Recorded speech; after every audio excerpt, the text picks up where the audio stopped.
PoK ఇప్పుడు పరిస్థితి దారుణంగా మారిపోయింది. జాయింట్ అవామీ యాక్షన్ కమిటీ ఆధ్వర్యంలో అసలు ఇస్లామాబాద్కు వ్యతిరేకంగా తిరగబడుతున్న పరిస్థితి. ఏంటి సార్ అక్కడ పీఓకేలో ప్రత్యేక రాజ్యాంగం ఉంది, ప్రత్యేక ప్రధానమంత్రి, రాష్ట్రపతి వీళ్ళందరూ సపరేట్ ఉన్న తర్వాత ఇప్పుడు వీళ్ళు ఏం కోరుకుంటున్నారు? పాకిస్తాన్ వాళ్ళని ఎట్లా నిర్లక్ష్యం చేసింది? పిఓకే అనేది మనం అర్థం చేసుకో, వాళ్ళు ఆజాద్ కాశ్మీర్ అంటారు, మనమేమో కాశ్మీర్ అంటారు. దాంట్లో వాళ్ళకి అసెంబ్లీ ఉంది, వాళ్ళకి మీరు చెప్పినట్లు అన్ని ప్రొవిజన్స్ ఉన్నాయి. మన దగ్గర కూడా ఉండే. షేక్ అబ్దుల్లాని ప్రధానమంత్రి చేయడానికి నెహ్రూ అగ్రీ చేశారు. దాన్ని వ్యతిరేకించిన మనిషి సర్దార్ పటేల్. దాని తర్వాత శ్యామాప్రసాద్ ముఖర్జీ వీళ్ళన్న ఆయన అన్నారు, దో నిషాన్ దో ప్రధాన్ ఎప్పుడు నడవదు అంటే 2 నిషాలు అంటే జమ్మూ కాశ్మీర్కి మనం పతాకం ఇచ్చాం సపరేట్గా, మన నేషనల్ ఫ్లాగ్ కాకుండా. వాళ్ళ నేషనల్ ఫ్లాగ్ వాళ్ళు ఫ్లై చేసుకోవచ్చంట. ఆలోచించండి, అట్లాంటి ప్రొవిజన్ మనం కూడా ఇచ్చాం. పాకిస్తాన్ కూడా ఇచ్చారు. అది చూసి వాళ్ళ వైపు పని చేయకపోతే ఇండియా ఇచ్చిన తర్వాత మనం దాన్ని ఆర్టికల్ 370 వచ్చినట్టు తీసి పక్కన పడేసాం మోదీ గారు. ఇప్పుడు ఉన్నది ఒకటే ఫ్లాగ్, నేషనల్ ఫ్లాగ్, మన ఫ్లాగ్. దానికన్నా ముందు SC ST రిజర్వేషన్స్ లేకుండే జమ్మూ కాశ్మీర్. ఓకే, చాలా చట్టాలు, ఇండియాలోని చట్టాలు ఎవరు వాళ్ళకి అది బాధగా ఇంపాక్ట్ లేదన్నమాట. దాన్ని అక్కడ వాళ్ళ హైకోర్టు కూడా చాలా తక్కువ పవర్స్ ఉండే, జమ్మూ కాశ్మీర్ హైకోర్టు. ఇప్పుడు అన్నీ పోయినాయి. ఇప్పుడు అటువైపు పాకిస్తాన్లో కూడా అదే ఉండే. పాకిస్తాన్ అంటే వాళ్ళు పాకిస్తాన్ ఆక్యుపైడ్ కాశ్మీర్లో వాళ్ళు చాలా పవర్స్ ఇచ్చారు వాళ్ళకి, ఇండియాకి షో కేస్ చూడడానికి. జూన్ని మనం చేస్తాం. మన వైపు నుంచి మనం చేస్తాం. పాకిస్తాన్ ఆక్యుపైడ్ కాశ్మీర్లోనే 21 స్థానాల్లో అసెంబ్లీ కాన్స్టిట్యున్సీలో మనం కూడా సీట్లు ఇచ్చాం. కానీ మన అక్కడ ఎలక్షన్ జరగదు కదా, వాళ్ళ వైపు ఉన్నది. కానీ ఇండికేషన్ అన్నమాట. వాళ్ళు ఏం చేశారు, ఇండియా నుంచి వచ్చే 12 సీట్ల కోసం వాళ్ళ అసెంబ్లీలో, వాళ్ళ పార్లమెంట్లో మేము ఇండియా నుంచి వచ్చిన కాశ్మీరీస్కి మేము రిజర్వేషన్ ఇస్తా అన్నారు. కానీ మన వైపు నుంచి ఎక్కువ మంది అక్కడ వెళ్ళారు. అక్కడ తినడానికి ఏం లేదు అక్కడ. అది ఫస్ట్ కారణం. ఈ రైట్స్ మొదలు కావడానికి ఇదంతా కాదు, పాలిటిక్స్ కాదు. వాళ్ళ దగ్గర ఎలక్ట్రిసిటీ లేకుండా, ఎలక్ట్రిసిటీ ఛార్జ్లు పెంచారు, తినడానికి తినలేదు, ఆట లేదు, దానికోసం కొట్టుకున్నారు. మూడోది వచ్చింది ఈ ప్రాబ్లం. అవామీ కమిటీ వాళ్ళు ఏం చెప్తున్నారండి, 12 సీట్లలో కాశ్మీర్ నుంచి వచ్చిన వాళ్ళకి ఇవ్వాలి. కానీ వీళ్ళేం చేశారు, ఈ పంజాబీ వాళ్ళు ఉంటారు చూడండి, మన దగ్గర పంజాబ్ కాదు, వాళ్ళ వైపు కూడా పంజాబ్ నుంచే వీళ్ళందరూ రూలర్స్ వస్తారు. ఆర్మీ వాళ్ళు, పొలిటీషియన్స్ అందరూ పంజాబ్ నుంచి. పాకిస్తాన్లో మీరు ఖైబర్ పఖ్తూన్వా కానీ, బలూచిస్తాన్ కానీ, సింధ్ నుంచి కూడా ఎవరు రారు, చాలా తక్కువ. వీళ్ళేం చేశారండి, ఈ 12 సీట్లు కూడా హైజాక్ చేసుకున్నారు. వాళ్ళ మనుషులు పెట్టి ఎలక్షన్ పెట్టి వాళ్ళు గెలుచుకుంటున్నారు. అక్కడున్న వాళ్ళు అంటున్నారు, మాది సీట్లు 12 సీట్లు ఇక్కడి నుంచి పోటీ చేయాలి, మీరు బయట నుంచి క్యాండిడేట్ని తీసుకొచ్చి చేసి మీరు గెలుచుతున్నారు, మా పవర్ పోతుంది ఏంటని చెప్పి అక్కడ గొడవ మొదలైంది. దాన్ని తీసేయమని చెప్పి ఒక పెద్ద అజిటేషన్ నడుస్తుంది. ఇప్పుడుగా చాలా సంవత్సరాల నుంచి నడుస్తున్నారు. ఆ 12 సీట్లు మీరు మొత్తం తీసేసి లేకుండా రూల్ మార్చాలి. జెన్యున్గా కాశ్మీర్ నుంచి వచ్చిన రెఫ్యూజీస్కే ఇవ్వాలని చెప్పండి. కాకుండా మీ ఆర్మీ వాళ్ళని, మీ పొలిటీషియన్స్ దాంట్లో లోపల దూరిన తర్వాత వాళ్ళని పెట్టకండి క్యాండిడేట్గా. మేము అనుమతించాము.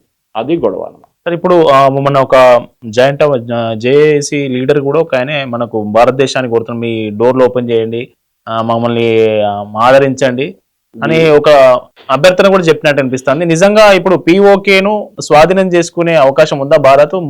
అమిత్ షా ఈజీ కాదు. ఏ దేశం వాళ్ళ వైపు నుంచి 1 ఇంచు భూమి కూడా ఇవ్వరు. అర్థం చేసుకోవచ్చు. చెప్పడానికి బాగుంటది, ఎయిర్ కండిషన్ రూమ్ లో కూర్చొని స్పీచ్ ఇవ్వచ్చు, వెళ్ళి గుంజుకుందాం, అట్లా కాదు. First of all Pakistan area మనం 48లో కోల్పోయినాం. మనం అది నెహ్రూ చేసిన పెద్ద బ్లండర్. అది ఆ రోజు ఆర్మీని కరెక్ట్ టైంకి పంపిస్తుండే. రాజా హరి సింగ్ చేసిన ఒప్పందం తర్వాత ఆ ఏరియా మన దగ్గర ఉంటుండే, కానీ పోయింది. అది ఇంకా మనకు రాదు. అది మనం లెట్ అస్ యాక్సెప్ట్. మనం చెప్పడం చాలా బాగుంటుంది. ఇప్పుడు నన్ను కూడా చాలా మంది కామెంట్లు వచ్చి తిడతారు, ఏం సురేష్ గారు ఎట్లా ఉంటారు, మనదే కదా ఆజాద్, మన కాశ్మీర్, ఆ కాశ్మీర్ కూడా మనదే కదా, అఖండ్ భారత్ కదా మనం. మీరు ఒకసారి వెళ్ళి చూడండి, ట్రై చేసి చూడండి, అప్పుడు అర్థమవుతుంది. అంటే ప్రజలంతా వ్యతిరేకత ఉన్నారు కదా సార్ పాకిస్తాన్ ఉంది, కానీ వాళ్ళకి first religion is very important. గుర్తుపెట్టుకోండి, end of the day Pakistan ఆడే గేమ్ అది. అక్కడ అంతా హిందువులు, మీరు ముస్లింలు, గుర్తుపెట్టుకోండి, మిమ్మల్ని చంపేస్తారు. ఇప్పుడు చూడండి, అక్కడ యూపీలో ఏం జరుగుతుంది, హర్యానాలో ఏం జరుగుతుంది, అక్కడ ఉత్తరప్రదేశ్లో ఏం జరుగుతుంది, ఇట్లాంటి కథలు చెప్తారు వాళ్ళకి. అప్పుడు వాళ్ళు ఇదే మనుషులు భారతదేశంతో విలీనం అయిపోతున్న వాళ్ళు వెనకకి వెళ్ళిపోతారు. ఎవరు రారు ముందు. వాళ్ళు పొలిటికల్ స్టేట్మెంట్స్ చేస్తారు. పాకిస్తాన్ కూడా అగ్రీ చేస్తారు. వాళ్ళ టెరిటరీ అంటారు వాళ్ళు దాన్ని, ఆజాద్ కాశ్మీర్ అంటారు వాళ్ళు.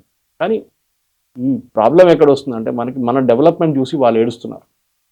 మన వైపు మనం వందే భారత్ చేసాం, బారాముల్లా దాకా తీసుకెళ్ళాం, చెనాబ్లో బ్రిడ్జ్లు కట్టాం, మన దేశంలోనే 80 కోట్ల మందికి ఫ్రీ రేషన్లు ఇస్తున్నారు. పాకిస్తాన్ తినడానికి డబ్బులు ఇస్తే కూడా ఏం లేదు వాళ్ళు. అదే రేషన్ కాశ్మీర్ ప్రజలకు కూడా వెళ్తుంది కదా. ఇది వాళ్ళు చూస్తున్నారు. సో వీళ్ళకి చుట్టాలు ఉన్నాయి అక్కడిక్కడ. ఇక్కడ ఉన్న వాళ్ళకి ఆ బార్డర్ అవతల చుట్టాలు. వాళ్ళు మాట్లాడుతుంటారు, మా దగ్గర ఇంత బాగుందంటే వాడు ఏడుస్తున్నాడు. మా దగ్గర ఇక్కడ ఏం లేదురా, మా గవర్నమెంట్ మమ్మల్ని చూసుకుంటలేదు అంటే వాళ్ళు ఏడుపది. ఇది మెయిన్ రీజన్. వాళ్ళ డెవలప్మెంట్ లేదు అక్కడ, వాళ్ళకి సర్వీసెస్ లేదు, వాళ్ళకి కావాల్సిన రేషన్ లేదు, వాళ్ళకి ఎలక్ట్రిసిటీ దొరకట్లేదు, ఎలక్ట్రిసిటీ ఛార్జ్ పెంచేసారు. వాళ్ళ దగ్గర హైడల్ ప్రాజెక్ట్స్ మ్యాక్సిమం ఉంది, వాళ్ళ దగ్గర మంగళా డ్యామ్ అని ఒకటి ఉంది, అది ఉండి కూడా వాళ్ళు ఎలక్ట్రిసిటీ దాని నుంచి వాళ్ళ దగ్గర ప్రొడ్యూస్ చేసిన ఎలక్ట్రిసిటీ మిగతా చోట్లకి తీసుకెళ్తున్నారు, వాళ్ళకేమో రేట్లు పెంచేస్తున్నారు. ఇప్పుడు ఈ మంగళా డ్యామ్ కూడా సింధు జలాల వస్తుంది. ఫస్ట్ డ్యామ్ మన నెహ్రూ గారు ఇచ్చిన డబ్బులతో కట్టారు.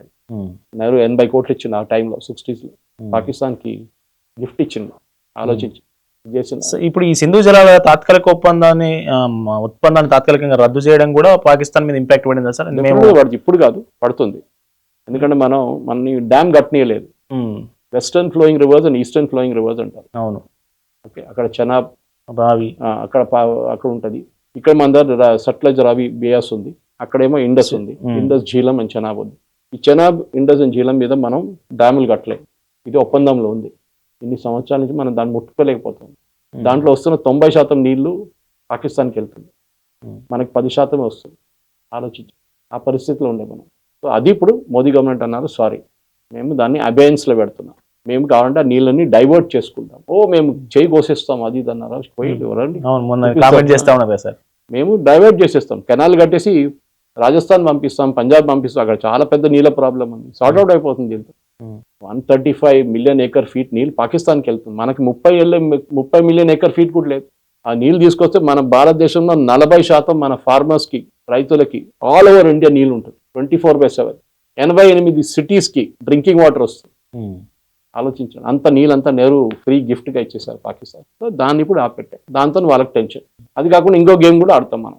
ఇది రివర్స్, మనం గుర్తుపెట్టుకోవాలి. మనకి ఎప్పుడు సమ్మర్లో ప్రాబ్లం ఉంటుంది నీళ్ళకి, వీళ్ళకి సమ్మర్లో డ్యామ్లు నిండిపోతాయి. సమ్మర్లో హిమాలయన్ రేంజెస్లో మెల్ట్ అవుతుంది స్నో, గ్లేషియర్, ఆ నీళ్ళు కిందకి వస్తుంది. సమ్మర్లో చాలా నీళ్ళు ఉంటుంది, మనకు అది మంచిదే కదా, మనకు నీళ్ళు లేని టైం అది. అప్పుడు మనం డైవర్ట్ చేసుకుంటే మన ఢిల్లీ కానీ, హర్యానా కానీ, పంజాబ్ కానీ, రాజస్థాన్, ఈవెన్ ఉత్తరప్రదేశ్ దాకా వెళ్ళొచ్చు. అండ్ ఈవెన్ కాశ్మీర్లో ఉన్న ప్రజలకు కూడా నీళ్ళు, మస్తు నీళ్ళు ఉంటుంది.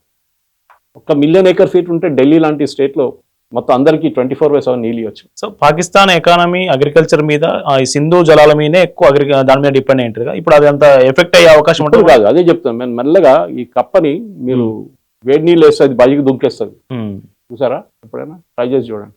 అదే కప్పని చల్ల నీళ్ళు వేసి మెల్లగా దాన్ని హీట్ పెంచుకోండి కూడా దానికి తెలియదు, దాంట్లో దుంకలేకపోతుంది, బయట చనిపోతుంది. అది మనం చేస్తున్నాం పాకిస్తాన్, మెల్లగా చేస్తాం, సడన్గా చేయక్కర్లేదు, సడన్గా చేయలేం కూడా. మనం రేపు సడన్గా డ్యామ్ కట్టలేం కదా, అక్కడ 10 సంవత్సరాలు పడతాయి. మెల్లగా చేస్తున్నాం. ఏం చేస్తాం, ఫస్ట్ బ్యారాజ్ కడతాం, చిన్నది. ఇది మన అక్కడ విజయవాడలో చూసుంటారు, కృష్ణా బ్యారాజ్, ఇంత హైటే ఉంటుంది, 10 ఫీట్ 20 ఫీట్ ఉంటుంది.